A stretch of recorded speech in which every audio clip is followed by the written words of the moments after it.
Amit bought a table for rupees 1200 and spent rupees 200 on its repair. He sold it for rupees 1680.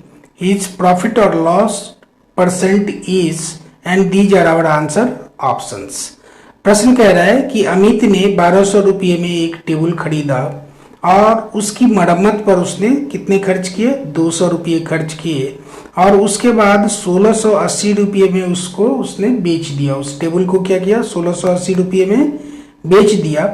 तो बताओ उसका लाभ या हानि प्रतिशत क्या, और ये हमारे उत्तर विकल्प दिए गए हैं। 12% लाभ, 16.2/3% लाभ, 20% हानि या 20% लाभ। ठीक है, तो चलिए सबसे पहले हम क्या करते हैं, इस टेबल का टोटल कॉस्ट निकालते हैं। इस टेबल का इसकी कुल कीमत अमित को क्या पड़ी।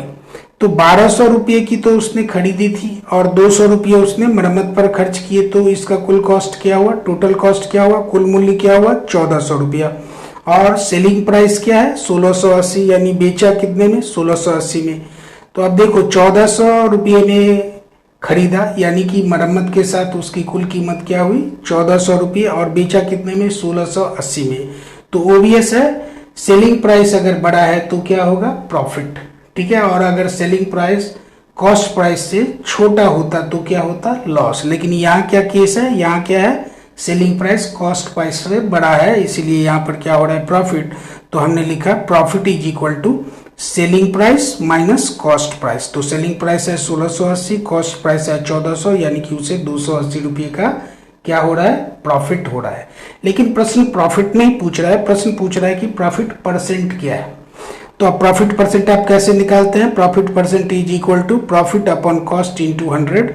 प्रॉफिट है 280 रुपया और कॉस्ट है 1400 रुपया, और उसको हमने क्या किया, 100 से गुना कर दिया। तो 280/1400 और गुने 100, यानी इसको सॉल्व करोगे तो आएगा 100/5, यानी कि 20%। अर्थात अमित को इस टेबल को 1680 रुपये में बेचने पर कितने प्रतिशत का लाभ होगा, 20% का। और वो हमारे उत्तर विकल्प में कहाँ पर है, यहाँ पर डी में, इसीलिए हमारा करेक्ट आंसर क्या होगा, डी।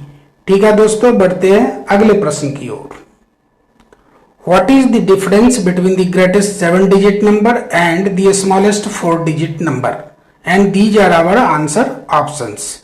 प्रश्न कह रहा है कि 7 अंकों की सबसे बड़ी संख्या और 4 अंकों की सबसे छोटी संख्या के बीच अंतर कितना होगा।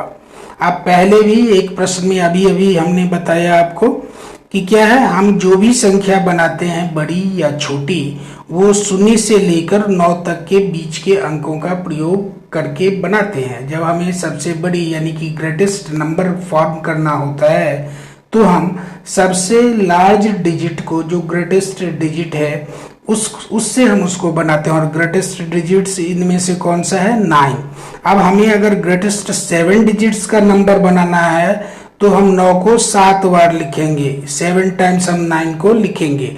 तो हमने लिख दिया।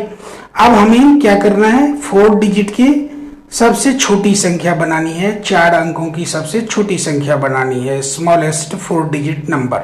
तो अब उसके लिए क्या करेंगे, हम 0 से तो शुरू कर नहीं सकते, क्योंकि 0 तो काउंटिंग में आएगा नहीं।